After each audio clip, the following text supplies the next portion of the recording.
Ipinagdiwang ng Department of Agriculture Regional Field Office 7 ang ika-128th anibersaryo nito sa pamamagitan ng isang partners pasalamat upang pangaralan ang mga sektor na nakapag-ambag sa pagpaunlad ng agrikultura dito sa Central Visayas.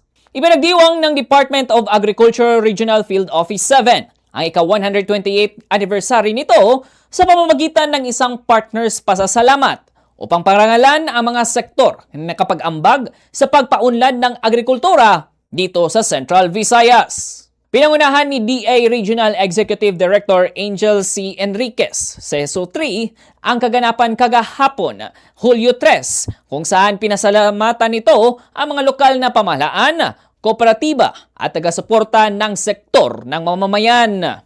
Binigyang diin ni Enriquez ang mahalagang papel ng mga magsasaka sa paggamit ng mga ipinamahaging pasilidad at makinarya pagkatapos ng ani upang matiyak ang seguridad sa pagkain sa rehiyon.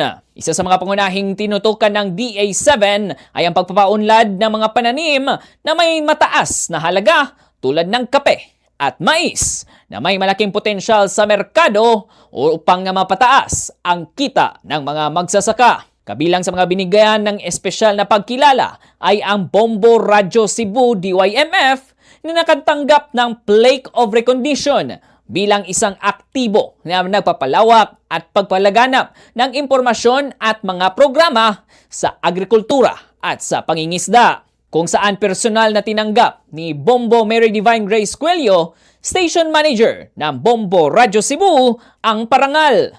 I am overwhelmed with emotions because no less than all sectors are being represented, and I'm so happy that the partners that have contributed to the success of agriculture in this part of the country are all here. You all have your stories of how you have been able to support all sectors, from the crops to the animals, even to the vegetables. Mula dito sa lungsod ng Cebu, Bombo Rexmon Cortez Omega.